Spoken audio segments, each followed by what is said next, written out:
Mr. Suraj Pai. Good morning. Morning. Good morning. There you are. Yeah. Yes. Yes. Welcome to this ceremony in which Yeah. in this academic ceremony, in which you will defend your academic thesis entitled Representation Learning in Radiology and Cancer Imaging.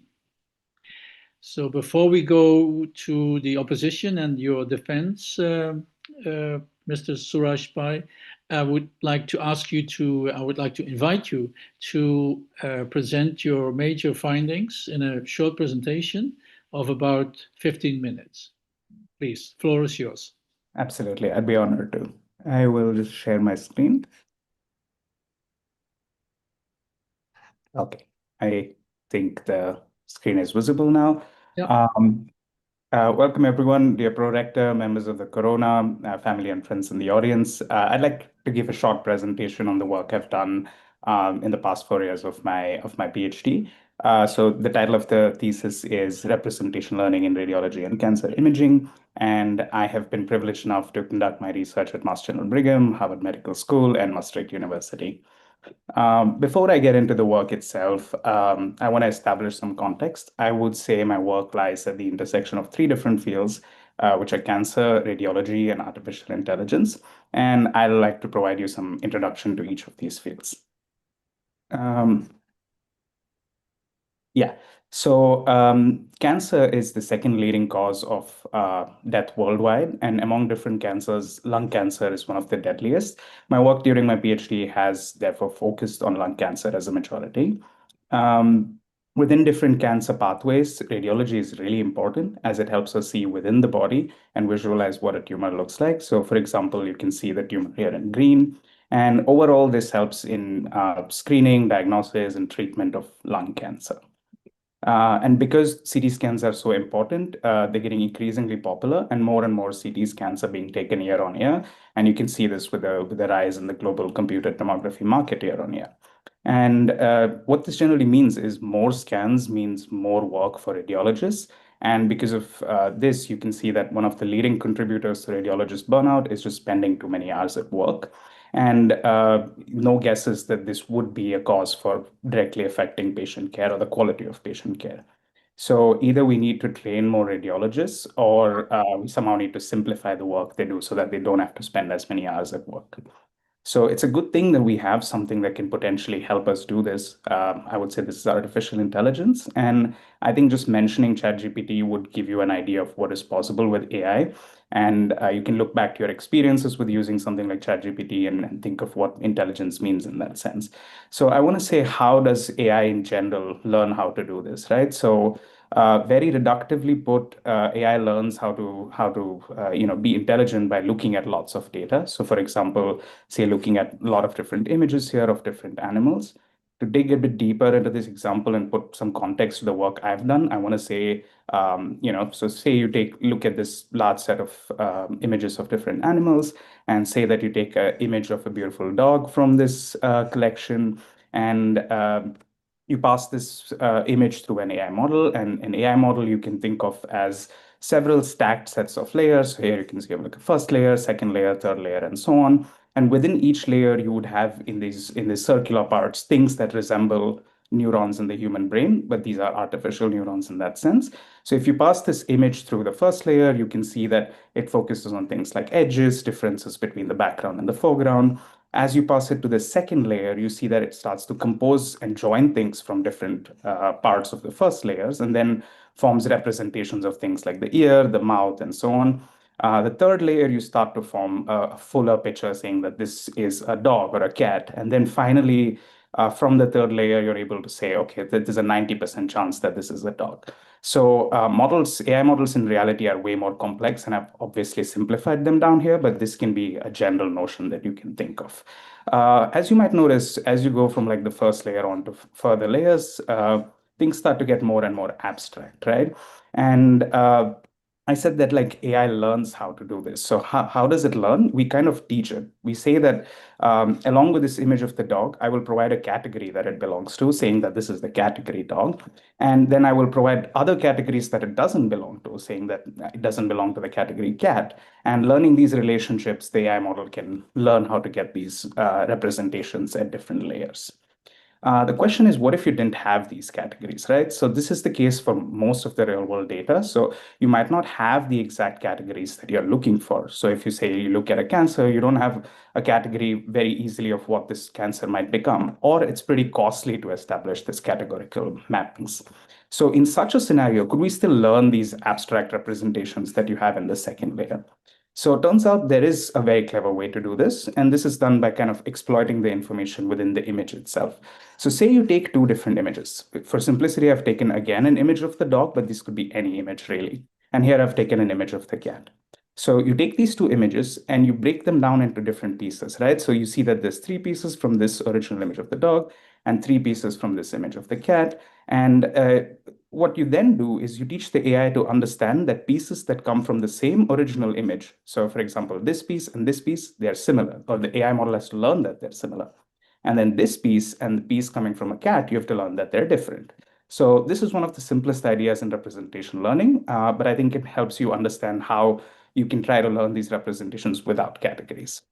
Now, in practice, this only works if you have large amounts of data, and this data obviously does not need to have categories described. So you take this large amount of data, you use the methods that I just mentioned in the previous slide, and then you're able to get these intermediary representations that you see here. So if you go back to the first example that I gave you, you see that this is the second layer, right? So you see that we've kind of gotten halfway to the AI model already without any categories described. And from this halfway point, it's very easy to actually add certain layers on top of it and then be able to predict categories. So here you can predict categories like the type of animal this is, the species it is, and even the amount of cuteness that it possesses. So you can kind of keep adding different layers and then adapt it to different tasks. Why would you want to do this way? Because the thing is, a huge benefit of doing this, and it's been shown in many studies, that you can be able to get the same performance by having just lesser categorized data by using large amounts of data that is uncategorized. And you can see how this would be useful in radiology, where annotations just means more radiologist time and they're already burned out. So it would be best if we don't take more of their time getting these categories. And this model might also often be called a foundation model, and I will call it a foundation model in future references throughout the rest of the presentation, simply because if you think of it, it forms a foundation for solving all of these other tasks. Now that I've placed you in context, I will get down to the main parts of my work. So the first part is focused on representation learning for developing different foundation models. And one of the first works is foundation models for cancer imaging. And I want to start by saying, if a radiologist looks at a particular tumor in this image, they might think about quantifying them for different reasons in a lung cancer pathway. So they might want to look at if they're malignant, the prognosis for that cancer, how the patient might respond to different kinds of treatment, and so on. So this is generally done manually, and it ends up being quite time consuming. And it also might not holistically evaluate the cancer because it relies on simple measurements and estimations potentially. And more recent and complex treatment like immunotherapies, they demand better evaluations in that sense. So what we wanted to do was we wanted to say, can we develop an image-based AI to do this? And if you recall the representation learning mechanism I mentioned earlier, I said we need large amounts of data. So here we looked at a collection of 12,000 lesions, and then we need a way to learn these representations, right? So here what we did was we looked at a particular lesion as the full image and then broke it down into pieces. And then we learned that pieces of the same lesion are to be similar, and pieces of a lesion are meant to be different from pieces of an image that do not contain any lesions, right? So here you can see like some background values potentially from a CT that doesn't look anything like a cancer. And doing this, we learned representations for a lesion foundation model. And if you go back again to the original example that I gave, once you learn this foundation model, you can adapt it very easily. So we adapted this to first do a task of malignancy prediction on lung cancer. And we saw that our models here in orange, they are more accurate than using solely categorized data that you can see in like the black here. We also show that our model can be used to put patients into groups. So here, for example, you can see that there's a high-risk group in red, and then there's a low-risk group in blue. So high-risk group just has a lesser chance of survival as time goes by, and the blue has a better chance of survival. So we saw that we can do this for a radiotherapy cohort and surgery cohort as well, which are two different kinds of cancer treatment cohorts. This lesion foundation model can also be leveraged for a wide range of different tumor-based tasks, and we've seen people do this, not just our group. And like, there's a lot of studies showing that you can use this for different kinds of tasks. A huge benefit is that it can be used on small data sets, which are very common in this sort of hypothesis problems that we're looking at. These representations are low cost, and we try to open source everything so different studies can use these. The next study, which I'll walk through very briefly, is about us taking this lesion foundation model and then trying to extend it to see if we can learn representations for the entire CT and make an entire CT foundation model, so that we can not just use it for lung cancer tasks, but we can use it for any of the other tasks that you might do on a CT, such as localization on a CT, segmentation, etc. And we take this entire CT foundation model, and the first thing we actually wanted to test out is if this entire CT foundation model is anatomically aware. So we built a task where we selected a certain region in one scan and then asked the model to match what region it would identify best with, or like correlate best with in another scan. And we saw that like our model actually matched this much better than some of the other existing models. And so we said our model is in that sense anatomically aware. But then we also wanted to adapt it to different tasks as we initially thought of doing. And here we adapted it to the segmentation of 117 different structures across the body and tumor segmentation across different sites. And we saw that our models here in the darkest of blues and then in the dark orange performed better than all of the other competing models that we compared with and the baselines. And we measured this just by seeing how well the model produced segmentations overlap with the segmentations that a radiologist would have made. Overall, to summarize, our model learned anatomically aware embeddings, and again, it can be used for different types of CT tasks. And then we finally again open sourced all our models and our code as well, and documented everything so other people can reproduce and extend on our work. So the next work we did was we realized that, and you probably noticed that I mentioned two foundation models all through this presentation, but foundation models are very popular now, and a lot of different labs and a lot of different research groups are building different foundation models. So the question we wanted to answer is, how can you compare this systematically on a task that is of interest to you? So what we did was we developed a benchmark where you can take any particular foundation model. So it's a plug and play benchmark. And you can adapt it to run on two different groups of tasks. So the first group is the diagnostic group of tasks, which has two different subtasks in it. And then the second group is a prognostic set of tasks where you have four subtasks within it. And then we build an evaluation suite where you can very easily compare all the different foundation models that you bring into this framework. And this is one of the first benchmarks for a very highly specific tumor analysis task. And the main thing we test is the foundation model able to have transferable and powerful representations? Because a lot of these foundation models are not built specifically for a tumor task, which means if they have to perform well on a tumor task, they need to have transferable representations. It's very easy to test the new model in this framework. And I would say it's also easy to add new tasks that fit within the same framework. The final study that I want to talk about very briefly is the part 2 of my thesis, where we worked on a more clinically involved study. So to put you into context, I want to talk about how we built a hypothesis for this clinical study. But first, we looked at an organ called the thymus to do this. And then the pivotal function of the thymus is to convert stem cells in the human body to mature T cells. And mature T cells serve as quite an integral part of the immune system. And the thymus is actually very active in childhood and adolescence. But as one grows older, it decays, gets fatty, and just produces less new T cells. We know, so how we built the hypothesis statement was we know that T cells drive immune response in humans. And we know that immune response is very important for recovery from cancer, especially when it's immunotherapy. So the question we wanted to answer is, does the health of the thymus drive your response to treatment when someone is being treated with immunotherapy? So the first question is, how do we measure the health of the thymus, right? So turns out a radiologist can do this pretty decently by looking at a CT scan. And generally obviously I mentioned this very reductively, but the amount of soft tissue in a particular region will tell you how healthy the thymus might be, and less tissue means worse thymic health. So to bring this into the AI system here, we first learned task-independent representations for the thymus and built a thymus foundation model. Then we adapted it to predict thymus health, similar to what a radiologist might do, and this is using categorized data. And then finally, we tested it on patients treated with immunotherapy.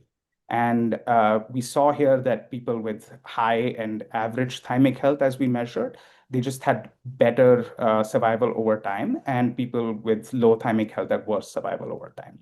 So we then determined that thymus is indeed relevant for immuno-oncology, and we hope that this will be considered in the future for different trials in practice. We most importantly built a fully AI-based biomarker for doing this, which means we don't need to involve radiologists as much in actually running the system at scale. And the summary of my work, I think, was mostly focused on building novel representation learning. And we built a new AI-based biomarker based on this, for which more studies are underway at Mass General Brigham.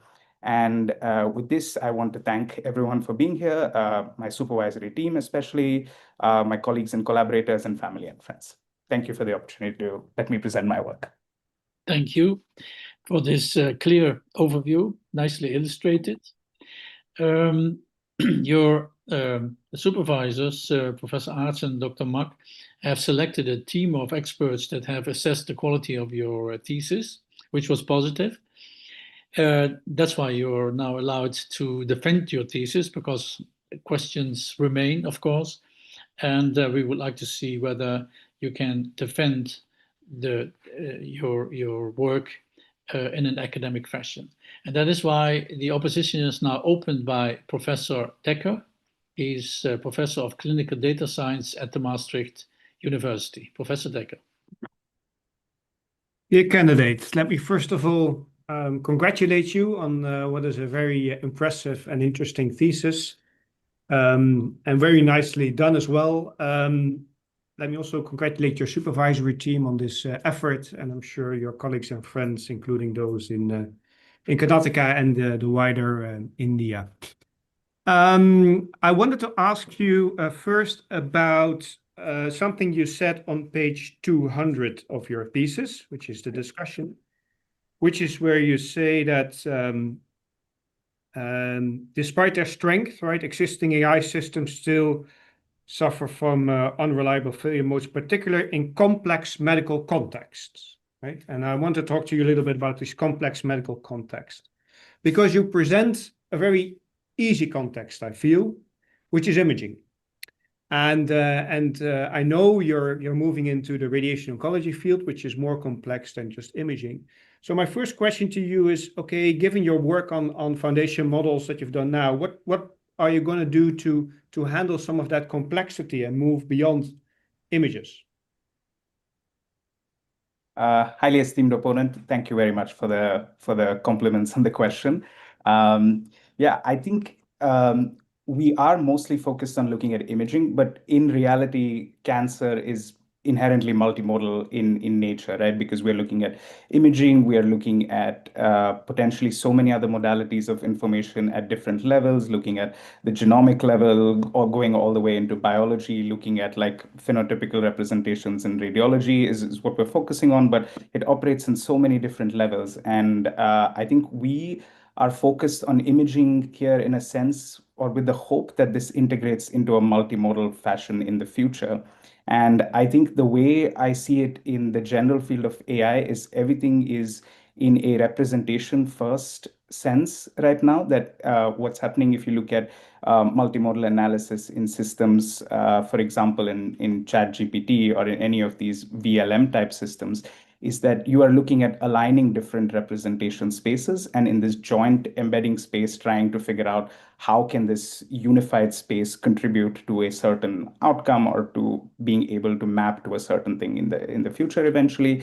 So I think what we're doing in most of our work is trying to focus on building a valuable representation space for imaging, so that when we bring on different types of multimodal data, that we're able to align these different representation spaces. Right, And but I would say those are not independent, right? So for instance, as if a radiation oncologist is segmenting a target, right, a tumor or a clinical target volume on a CT scan, right, which would be, you would assume would be an imaging task, but it's not, right? Because they're also looking at the PET and they're also reading the SCOPy report to understand, this tumor has spread to a certain, has grown into a certain, or is limited to. So they're taking a lot of multimodal information in. Do you think the embeddings from the images or the representation of the images is sufficient to then combine it with others, right? Which you probably would do in an agentic system. Or would you need to actually learn the foundation model with that multimodal information from the start? Otherwise, you assume that these are independent, but they're not.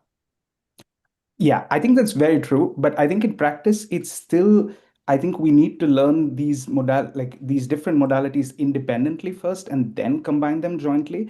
Because I think the AI systems do not possess the biases or the cognition that we possess as humans in a sense to very easily figure out joint dependencies between different domains very, very easily, I would say. So I think there is a huge benefit to having, say, first a CT representation model built, and then potentially, say, I don't know, a PET foundation model built, and then combining these representation spaces.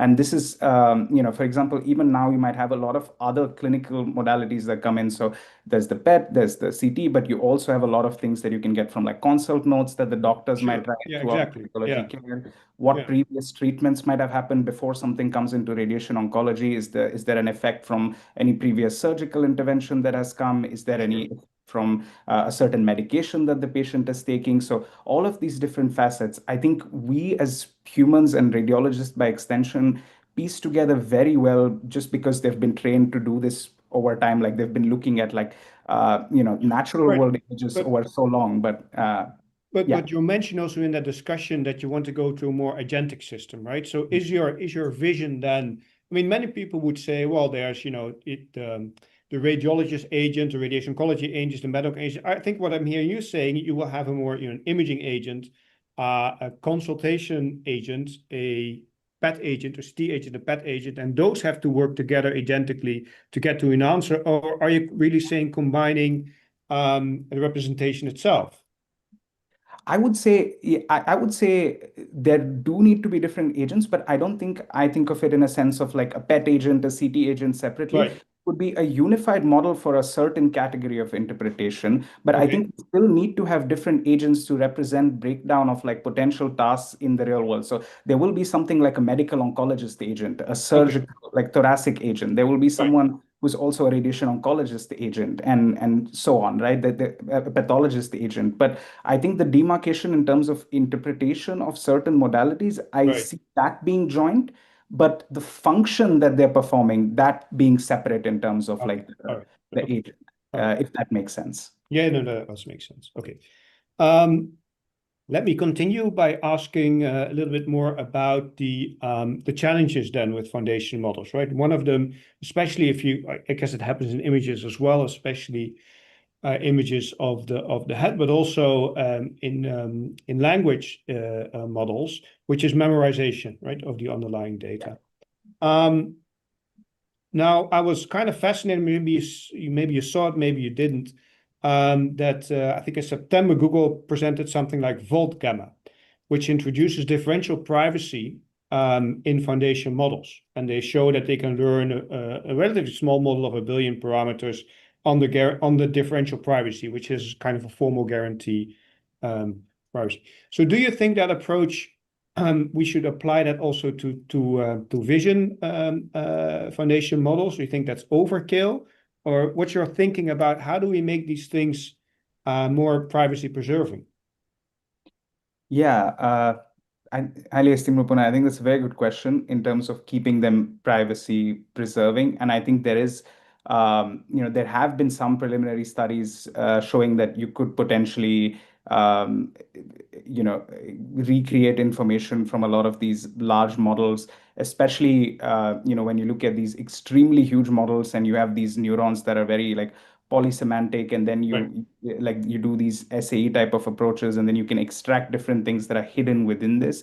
And I do think that is definitely a concern. But I think at this point, the way I see it, I think the amount that you can kind of deconstruct from these models is not to such an extent that I think it is a threat to the privacy of individuals in that sense. But I do think there is the need to build upon work in that field. But I think it's not like the field hasn't progressed so much that this is something that people are like actively working on, I believe, is at least my standpoint of it, if that makes sense. Yes, but I think that's probably true for vision transformers, right? And Yeah, like I don't think it's true for large language models. Yes, I think I mean this from a very like vision language Right. modeling perspective, that it's Yeah. very difficult to deconstruct like imaging in that sense from what might be a Right. textual output interpretation of it, because the compression is so large and it's very difficult to like Right. deconstruct all the way to a pixel level where it becomes identifiable. But I think in language, yes, there is a more realistic threat, but and I do think people are actively researching on it in the language field, but I would have to honestly say I'm not an expert in the language side of things. So, but with vision side of the vision language part of things, I do see that there is not a very immediate threat, at least, because the way it's built, it's quite difficult to deconstruct to a pixel level where it becomes a privacy identifiable threat. But okay. Thank you for your answers. I'll give the word back to the ProRec. Thank you, Professor Dekker. The opposition will be continued by Dr. Briazuli. She's an expert in AI, computer vision applications in e-health from the University of Twente. Dr. Briazuli. Thank you, Mr. Prorector. So, Mr. Candidate, I will also congratulate you on a very interesting, very comprehensive thesis. I know you did a lot of work on very state-of-the-art topics, which keeps moving as we speak. So just a little kind of also to continue the previous discussion about the vision and language models, the issue that is currently ongoing probably is the lack of sufficient data sets that have vision and text for medical applications. Actually, there's MedGemma that came out July 2025 from Google that is a VLM model. So yeah, I think there will constantly be more additions to the whole realm and new things to test with more and better data and more options for zero-shot learning. So I'm not entirely sure that only vision is necessary. So a little technical question on page 53, where you talked about some anatomical clustering. You did the experiments on the organ MNIST 3D. Have you, so there you had clustering in the embeddings that matches classification results, labels. Do you have such good separation on other types of data sets? Have you tried it? Yeah, esteemed opponent, thank you very much for that question. I think if I understand correctly, it was basically the experiment that we run there was we looked at organ MNIST, which had like I think 10 different or 12 different labels, and then we used our we used our embeddings which were anatomically aware, and then like we saw if these embeddings would cluster nicely in a low dimensional space, right? So I think that was the only actually labeled data set that we could find at a scale where it made sense for us to use it. And we haven't tried it on many other data sets of this sort, but we have tried it. So the thing is, we do know there are methods like total segmentator, which segment the exact anatomical region of a certain from a certain CT scan, and we can basically just give that anatomical region to our model and then figure out where they lie in the embedding space. And that's kind of exactly what we did in one of the other experiments that we had, where we looked at like the heart, and then we said, okay, we have these anatomical embeddings for the heart, and then how can it match to anatomical embeddings to a heart from any other scan that you would take across the data set. So you use one source scan, and you match it with all the other potential scans that you have across the entire data set. For And the same data set. uh, it was a much larger data set. It wasn't Oh. organ-MNIST because we also thought organ-MNIST was we did it just as an initial verification because I think the drawback or like why organ-MNIST is not representative of actual reality is because organ-MNIST is really cropped on very small FOEs in a Yes, particular. this is why I'm asking. Yes. I know the MNIST series. So Yeah. just in favor of time, and thank you for the answer. Yeah, there's so much also. Elsewhere, one big concern I had for chapter 7, where you talk about the cloud-based data sets and processing. Yes, we know Google Colab is available, but in the Netherlands, and Europe, there are huge issues related to even sharing data from hospitals. It depends. It's highly variable and ongoing situation. Even thinking about if a patient is identifiable, because if they have a rare disease, for example, it's more dangerous to identify them. So have you considered federated learning approaches?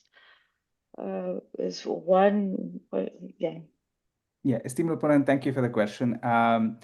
I think I know, for example, a group that we work with closely also works a lot on federated learning. And I think Professor Decker is really, his group is an expert on that. And I personally haven't looked really at federated learning approaches for this because at least in chapter 7, the idea was like, how can we leverage data that's actually public? Because there is a lot of data that's made public by amazing efforts like Imaging Data Commons, funded by TCIA, and like with brilliant contributors who have actually a lot of Dutch contributors to a lot of these data sets that we have on IDC and TCIA.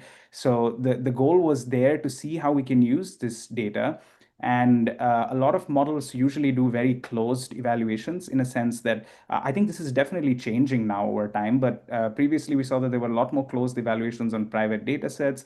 And then providing this public interface for people to like use this and like retest models and kind of re-verify results that are in studies that already use this public data. That was kind of the goal of that. But I do think the approaches like federated learning are very important in also like determining like model scalability and reuse in that sense, especially when you look at like multi-center implementation and then you kind of want to see how it translates across different institutions. So I do think that is something very important to consider. And I do think that is when we look at like evaluating it on, evaluating our model on the closed data sets across different institutions, I think that is something that we would definitely have to do. Yes, because generalizability has become a big issue, especially in the computer vision and AI for medical applications, and especially in the United States, due to and this is exactly why foundation models are needed and can help speed things up and possibly enable validation with clinical data in a privacy-preserving manner.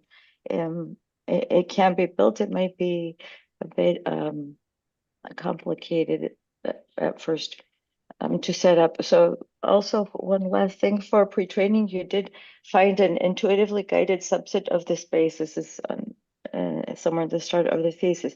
So here you meant that you tried to keep a representative and variable enough subset for to do the pre-training. Was it manually chosen? Esteemed opponent, could you reference like what chapter this is? I'm sorry, Mr. Yes, I should have said Mr. Candidate. On page 57, so it should be chapter 2 or 3. You say our pre-training strategy and the CT foundation model had several ablations against generic pre-training, and the design space is quite large, so you had to explore an intuitively guided subset of the space. So the question was how the subset, what exactly does intuitively guided mean? Yes, I think I understand the question. Yeah, so I think the thing was, if I understand correctly, it was we compared against a set of other pre-training approaches, but these pre-training approaches that were selected were, in some sense, a subset of all possible pre-training approaches that we could consider because there's just so many pre-training approaches out there right now.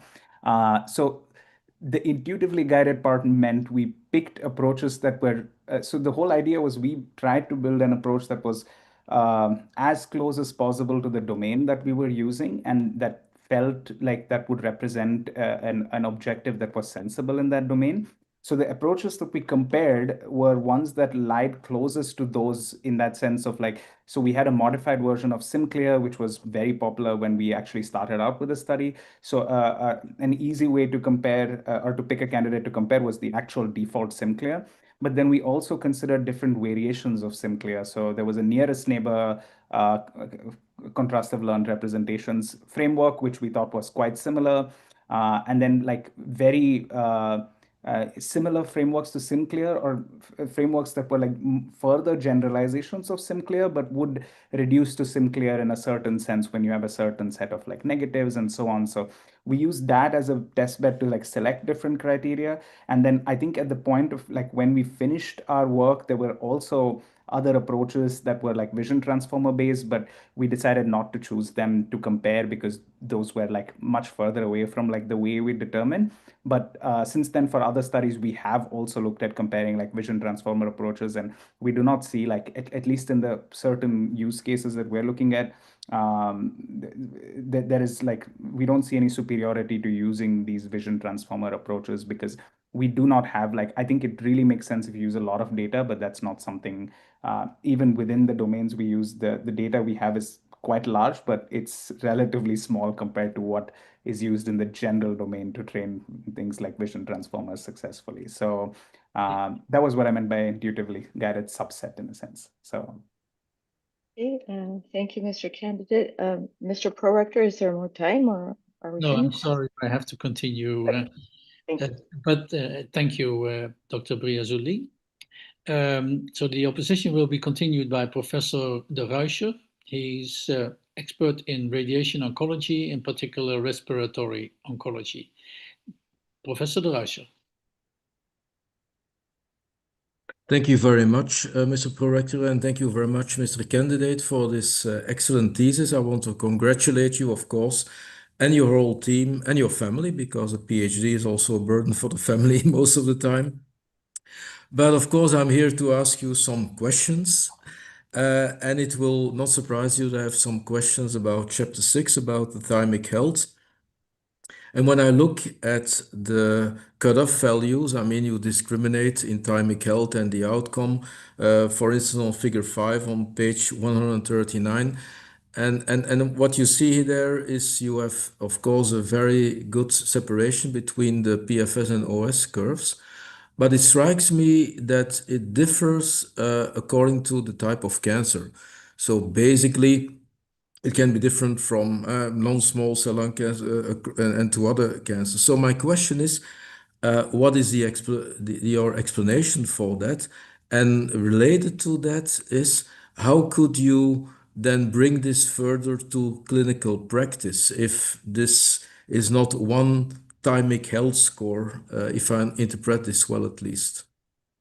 Yes, highly esteemed opponent, thank you very much for the question. I think that's a very valid question, and that's something that we pondered upon for quite a bit as well. The focus of the study, I would say generally, was to see if we can build an AI-based representation that then leads to a particular scoring that would be similar to a radiologist and give us like an indication of thymic health in that sense. And we did notice that as you could probably see in lung cancer, it worked very well.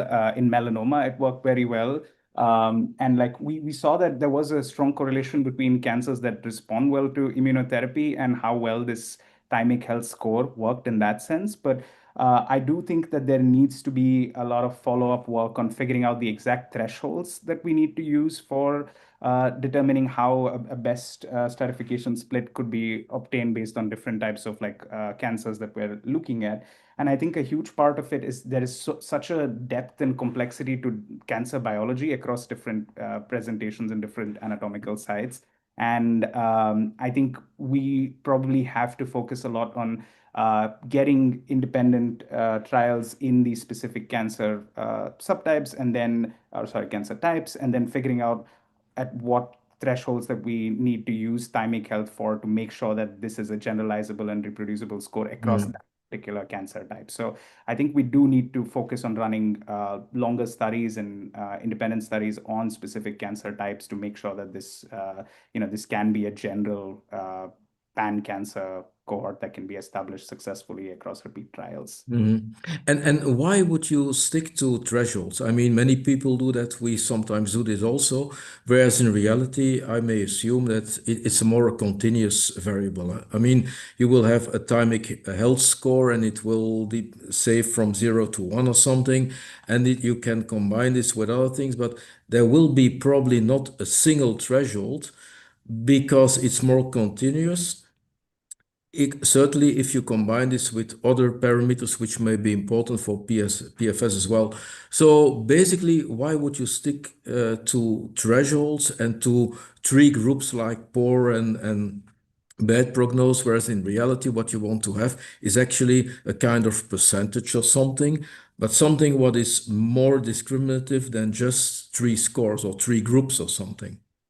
Could you agree on that? You would say, no, I still stick to 3 groups or 4 or something. Yeah, I highly esteem your point. I think that's a very valid question. And I think this, the way I would answer it would be that I think there is a reflection of how the annotation itself is made by the radiologist, right? I think what we observe is that it's in extremities, it's very easy to annotate like what a low thymic health would be. And then you see that a large percentage of the population actually has a lower thymic health. And then when you look at people who have higher thymic health, that is, a smaller subset of the population in that sense. And then what happens when you build this into an AI biomarker system is that to have this continuous representation, I think there is just, if you look at like the average grouping that you might look at, which are like the median and around, or like the those scores of thymic health that you would have, these all show in some sense not very different maps to the outcome. So it's really the extremes that seem to show the strongest prognostic power in the way that we observed it. And I think this kind of makes sense because that's also what we saw in the radiologist annotation process as well, that it was easier to identify the extremities rather than like figure out the very I would say the narrow differences between each scan that was like slightly healthier to having like more soft tissue, because I think the underlying process of like determining how much soft tissue there is and how that relates to a better thymic health potentially, that itself is so complex. But I do think if now that I at least hope that now that we've shown that there is some value to this, that there are more people working on this and more protocols that are unanimously agreed upon to then determine that we can have this very fine gradated radiologist-based scoring. And then if we have the radiologist-based scoring that is very well defined and continuous and gradated, then I think that it's not too far away that we can build an AI system that does the continuous scoring, which then becomes a continuous metric that you can apply. So Yeah, indeed. And then there's always a question about correlation and causality. Could you elaborate a little bit on that? Because I've seen a very nice extended data figure 8 with some proteins, but as you know, you can find literally thousands and 10,000s of proteins which show some correlation, even with some statistical, I would say, even tricks to correct for that, but still you will find something. I'm sure about that, and I'm sure you will agree with me. So how could you bring this to the causality level? Because as you know, at some point you want to know, we all know that the immune system is also a very good sensor. We know that for lymphopenia as an example, but still the question is then, yes, is this a consequence of cancer or something else, or is this causally related to a bad prognosis? Yeah. How would you, if your supervisor would give you maybe $100 million, which type of study would you do to come to the causality? Mr. Pai, can you briefly answer this question, please? Yes, highly esteemed opponent. Thank you for that question. It was very interesting because I was having this discussion with my mother last night, who is a pathologist. We were talking about like really that there's the only thing we can really say is that there is a strong correlation, right? Because like you said, causality, the only way that we know to determine it very seriously is through a randomized control trial in that sense. So I think that is, if I had a good amount of money, then that is what I would focus on, like developing a systematic randomized control trial so that we can test this immunal biomarker and verify that this because the correlation is not just genomic voodoo, but just also causality in some sense. So I hope that was quick, Pro Rector. Yeah, thank you very much, Mr. Projector. The word is to you. Yeah, thank you, Professor De Ruijser. The opposition will now be continued by Professor Van Elmt. He is an expert in AI implementation in healthcare organizations at the Tilburg University, but also working at Maastricht Clinic. Professor Van Elmt. Thank you, Pro-Rector. Dear candidate, first of all, congratulations, and also to your team, to Mark and Professor Arts, for this very nice and lively thesis. Also, the fact that you publish your source code, etc., is a good step forward in disseminating science and making science available and open. Although I do have a question with this open data and open science that you actually promote. So in chapter 3, you use more than 100,000 CT scans from the total segmenter, which is a huge effort. But I always want to discuss a little bit about the bias that might be in such data sets. So if we look at the total segmenter data set, it has been made available, I think, in 2012. So probably it's made with technology that is launched in clinics around 2015. Let's say a CT scanner runs for 10 years in a clinic. So this means that actually the technology that we base all these fancy foundation models on is more than 2 decades old. How do you think that will impact actually if we use these models on modern CT scanners and systems? What is your idea about this? Highly esteemed opponent, thank you for the question.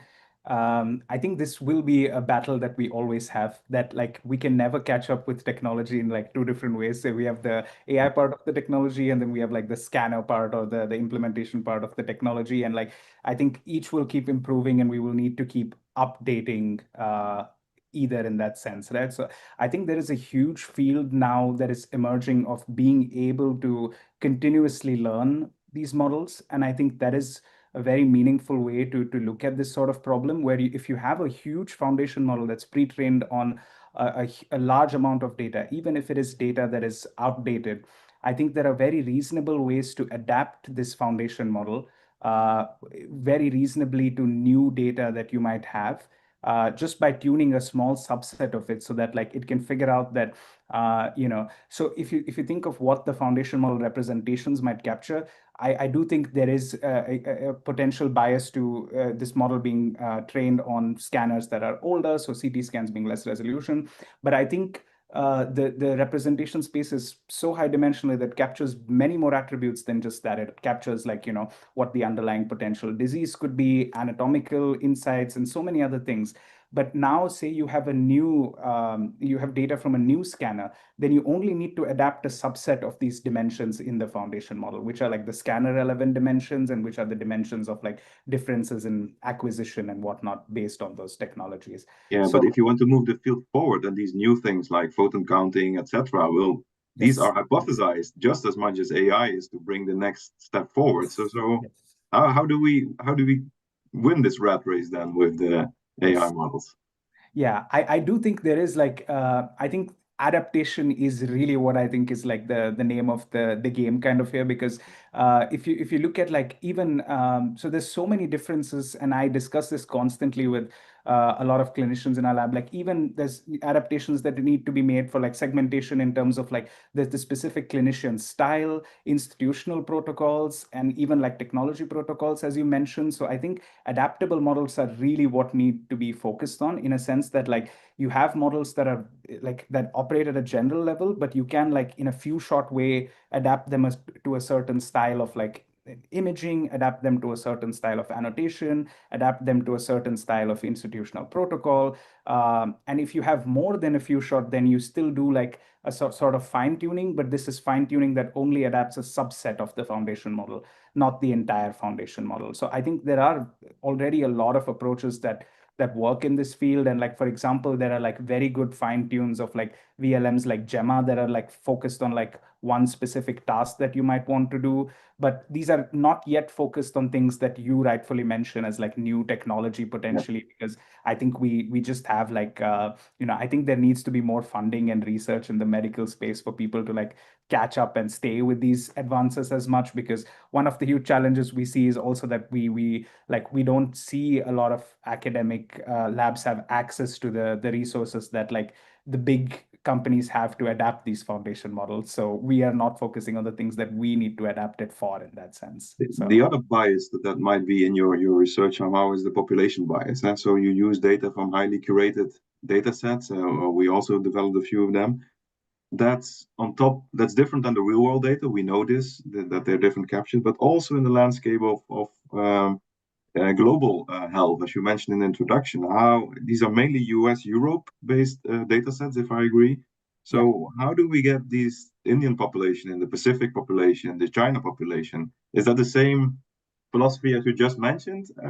Maybe you can give a quick answer of adapting and updating them, or should we think differently about these type of data sets and how we start actually building these foundation models?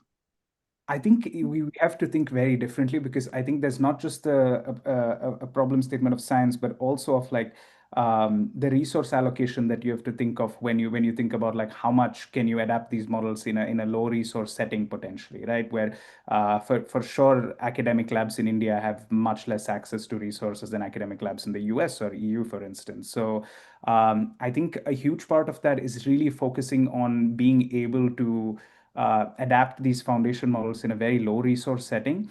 And I think in terms of that, like in chapter 2, what we built was a model that you can adapt on a representation level, which means you run it on like a CPU. You can run it on a CPU and then build like linear models or like decision tree models on top of it, which is not very compute demanding. And I think we also see this for like more general models in the vision space now. So like Dino V3, one of the latest models that has come out in the vision space, you can fine tune that very well on a consumer GPU really, without like spending too much allocation on it. So I think that trend extend in some sense. And because I want to ask you also the final question, because I only have a short amount of time. As you know, in the European Union, the AI Act has become available, which is legislation from the European Union. And the problem I see with your work is that medical devices are classified as high-risk applications of AI. There's the various levels. What comes with the high risk is the literacy and the human oversight that needs to be there for these AI applications, so that the end user needs to understand actually and can not control, but at least understand what the models are doing. Reading your thesis, do you think that a general practitioner somewhere or radiologist actually is able to understand and can do this human oversight of the nice models you've developed, and how should we tackle that? Yeah, highly esteemed opponent, thank you for that question. I think it's a very difficult question to answer, because I think we as experts in the AI field do not understand AI reliably. And that's why I think like one of the propositions that I have says that we need to focus on philosophy beyond just science when it comes to things like AI, because these systems are so complex that the theory is very short of catching up with what is actually happening in empirical practice. So I think it is very difficult for a general practitioner of anything else other than AI to like look at this and say they're able to like reliably understand what happens, right? But I think that is why things like I think getting in other fields such as philosophy, ethics, all of these other fields is extremely important in like figuring out how these models might be used in real practice. Because I think even if they actually understood like everything in my thesis from a technical perspective, I think the risk assessment would still have a gap between like, would this be something that they can implement reliably and be able to scale reliably without like causing significant harm and concern in certain ways. So I think that field really needs to progress, and we're seeing that more and more with things like LLMs and ChatGPT just becoming very popular, that people have realized that this is a huge risk of like deploying these systems. And I think at a certain like people didn't know this as well before, but now that these have become so popular in the public eye, I think that happening. Yeah. I think Elsa is the key word, which will be the next hurdle. I will give the word back to the pro-rector to also have some time for the next opponent. Thank you very much. Thank you, Professor Van Elmt. The opposition will be continued and finalized by Dr. van der Sommen. He is an expert in computer vision at the Eindhoven University of Technology. Dr. van der Sommen, please, floor is yours. Dear Prorector, thank you for giving me the floor. Dear candidate, thanks very much for the very nice thesis. It was a pleasure to read. I also would like to congratulate you on the nice work, the amount of rigor that went into it, also your supervisory team. It is really a nice read for us, and also I think the amount of detail that is put into it is really nice. The figures, everything was clear. So congrats on that. Of course, I do have some questions for you that I still want to exchange some thoughts on. And I want to start actually with explainability and interpretability, something that you mentioned quite a number of times in your thesis. You also mentioned that it's essential for clinical adoption. But I would like to argue a bit against that because, I mean, if you also see the amount of evaluation you do in all sorts, like retest, stability, everything, is it really a problem that we have a black box if we can really give guarantees about its stability and its performance? Esteemed opponent, thank you for the question. I enjoy thinking about this not just from a professional but also a personal perspective of like how to actually figure out if these AI systems are interpretable in some sense. So I want to start maybe from a more like philosophical perspective, that I think these systems are so complex that they do not adhere to being broken down into simple rules. And I think that is a benefit in their favor rather than a drawback, because they don't stick to following these basic rules. I think they can show performance that is in some sense so magical to people because they cannot break it down into very simple rules. And I do agree with you in a sense that I think if we can show reliably and we can demonstrate that it works very well with extensive evaluations, that this is definitely something in their favor to be used.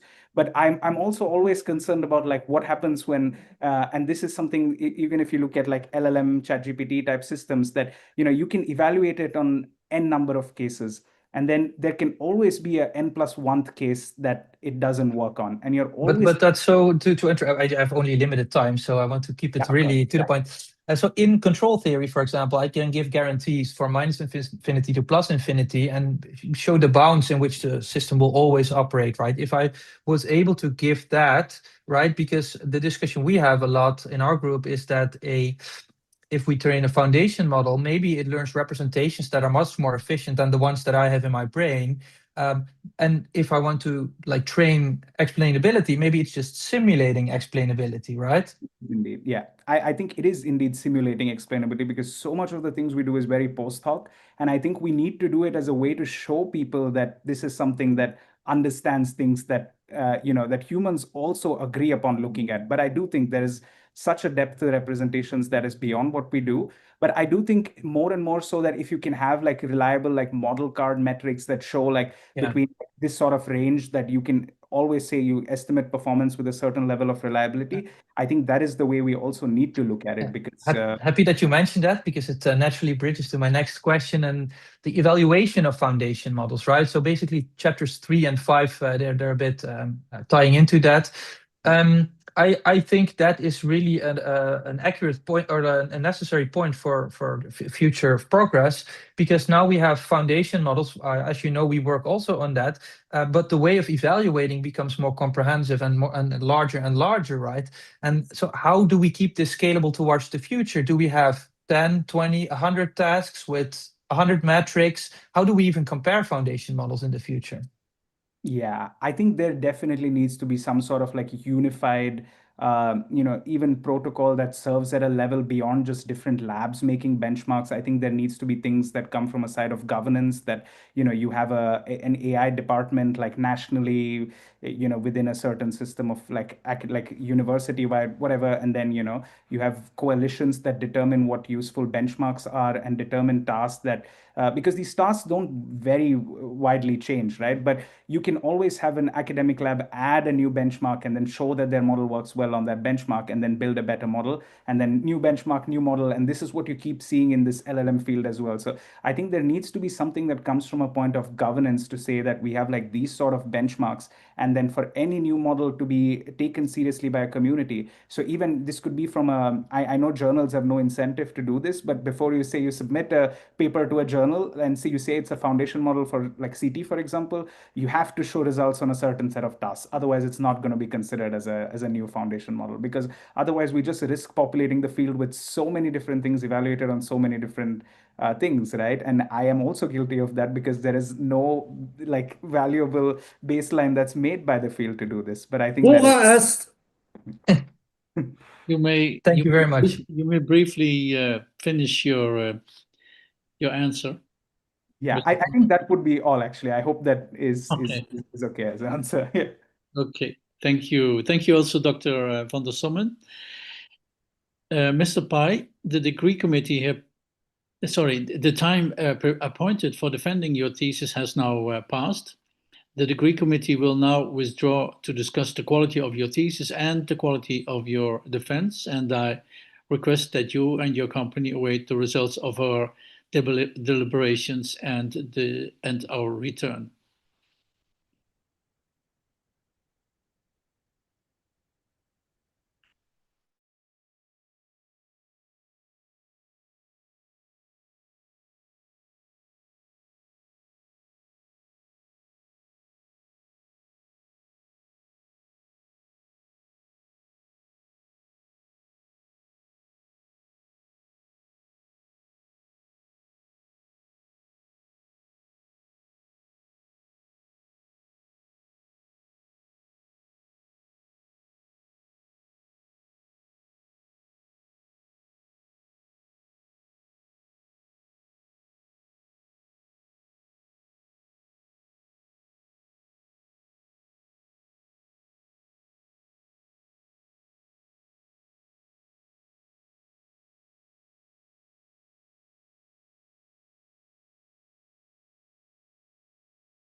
So is Mr. Pai present? Accounted for. Ah, there you are. Mr. Suraj Pai, the degree committee here present online has assessed the quality of your thesis and the quality of your defense. In view of its positive verdict and taking into account your previous qualifications, the degree committee has decided to grant you the degree of doctor. Professor Aerts is authorized to confer upon you this academic distinction in accordance with Dutch university custom. I invite your supervisor to now take the floor. Professor Aerts. Thank you. So do you promise to work in accordance with the principles of scientific integrity at all times, to be careful and honest, transparent, independent, and responsible? Yes, I promise. All right. So by the authority vested in us by law and the conformity with the decision of the committee here present online, I hereby confer upon you, Ballambat Suraj Pai, the degree of doctor and grant you all rights attached by custom and law. As evidence of this, you will soon receive this, the degree certificate signed by the rector, the secretary, and the supervisor, affixed with the official seal of the university, now shown by the beadle.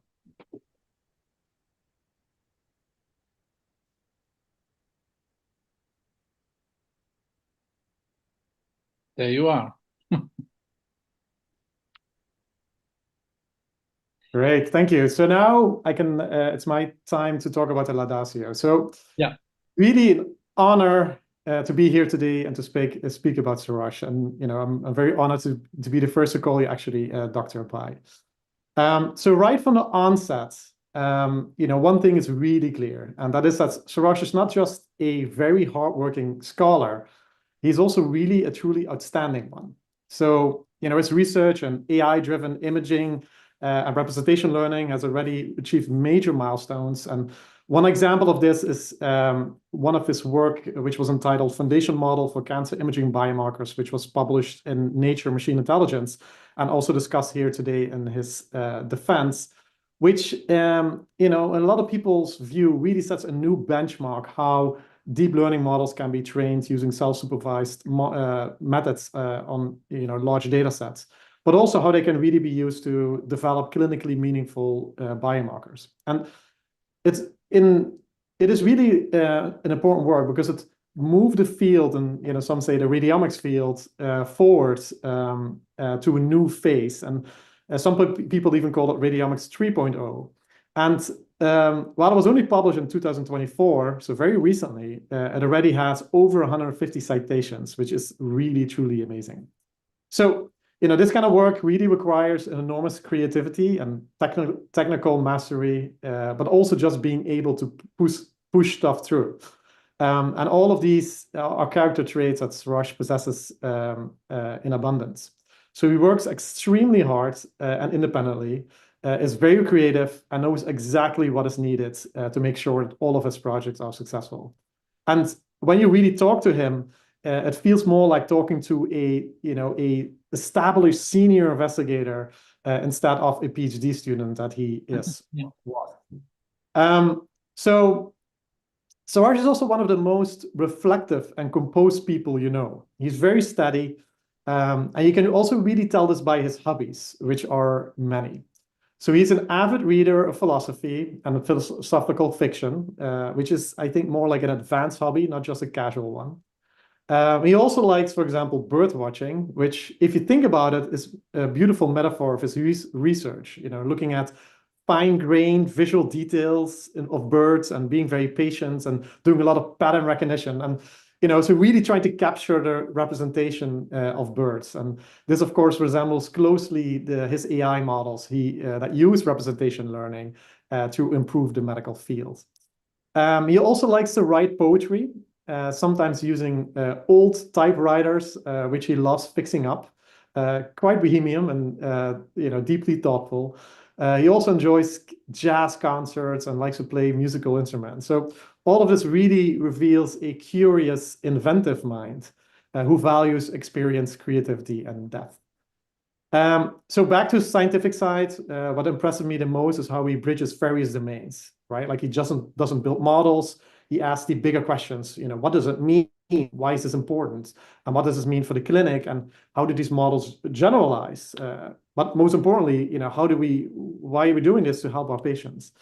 And this is, also seen as like, translating these self-supervised representation features of models, so these advanced AI methods, to build robust biomarkers, or thinking about image-to-image translation in various radiotherapy pipelines. So in all of this work, he really demonstrates that these are not just having the technical skills, but also this conceptually grounded thinking that is really needed to move these things to really help humanity.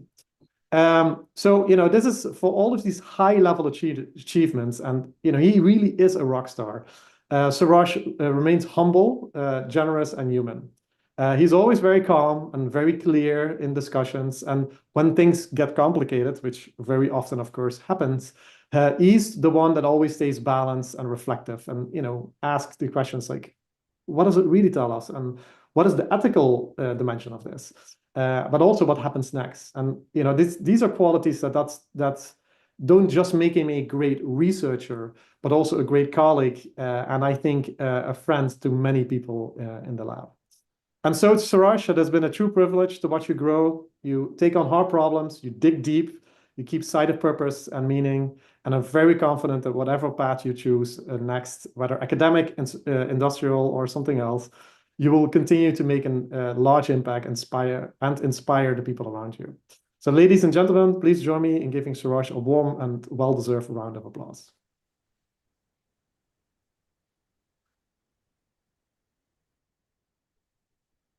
Thank you, Professor Aerts, for this great laudatio.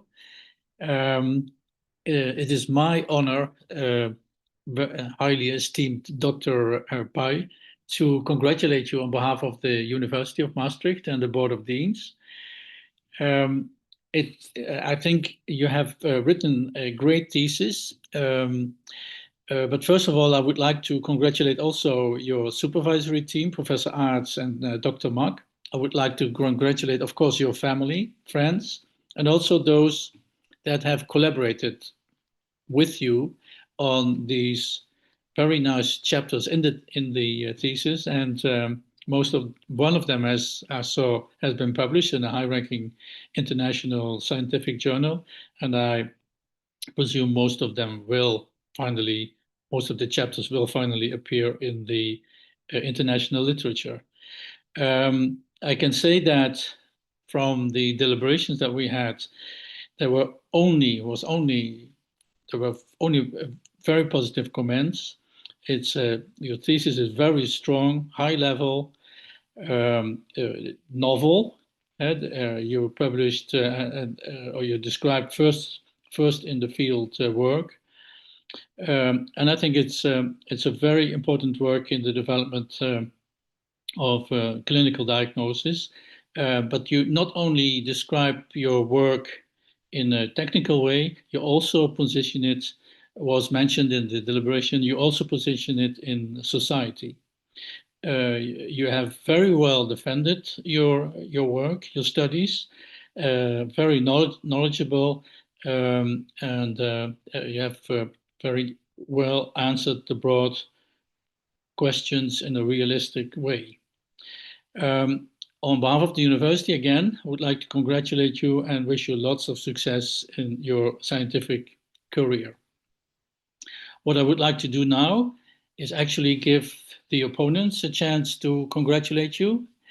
Professor Aerts has already extensively done so. I would like to give Dr. Mak first, the second supervisor, the chance to congratulate you, and then we will go to the opponents. Dr. Mak. Congratulations, Dr. Pai, on your thesis defense and on the remarkable body of work that you've built over the last couple of years. Your innovation and deep understanding of the clinical problems and applying cutting-edge AI technologies that you're developing, as Dr. Aerts outlined, completely novel approaches has really shone through and will have a lasting impact. And I have the privilege, of course, of continuing to work with you as a postdoctoral fellow.